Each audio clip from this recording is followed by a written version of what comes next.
Anti-war protests reignited from coast to coast on Friday. The same day, President Biden outlined an Israeli peace proposal to end the war in Gaza.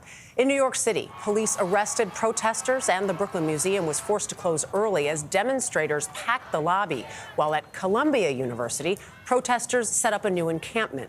In California, police in riot gear arrested more than 80 protesters at UC Santa Cruz. As for the outlined peace proposal, Israel's three-phase plan would start with an initial 6-week ceasefire, the withdrawal of Israeli forces from populated areas, an influx of humanitarian aid into the enclave, and the release of some hostages. The second phase would see the release of the remaining living Israeli hostages in exchange for Palestinian prisoners. And the final phase would be a major internationally funded reconstruction of Gaza. MTS Tayab has more now from East Jerusalem. It's time for this war to end, for the day after to begin. As President Biden outlined the framework of the three-phase agreement, the war in Gaza raged on. A CBS News team was at the Al-Aqsa Hospital in Deir al-Balah following the aftermath of a deadly Israeli strike. Some survivors carried with them the dismembered remains of those killed wrapped in blankets.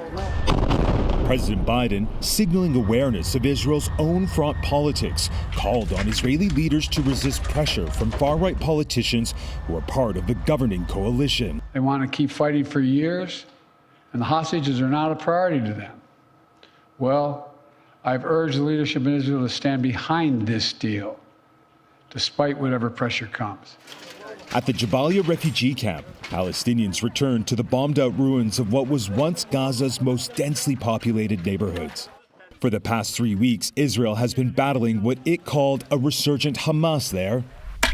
In a statement, Hamas said it was ready to engage positively with the proposal, but only if Israel clearly announces commitment to such a deal. A deal which can't come soon enough for the people of Gaza.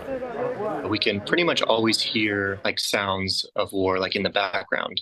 Ryan Kerr is an American paramedic and trauma nurse from Albuquerque, New Mexico, who's been witnessing the horrors of war in Gaza for over a month now.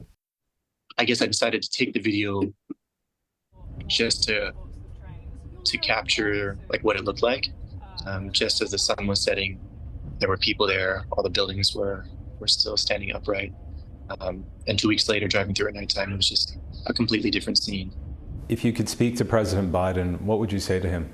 It would just be to ask him to do what he can to make this stop. You just want the war to end?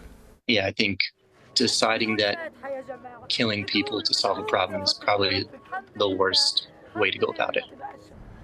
And so far, there's only been a brief statement from Prime Minister Netanyahu's office, which acknowledged support for the outline of the deal announced by the president, but also insisted that the war would not end until Israel's objectives were achieved. Now, that includes the returning of all the hostages and the elimination of Hamas's military and governing capabilities.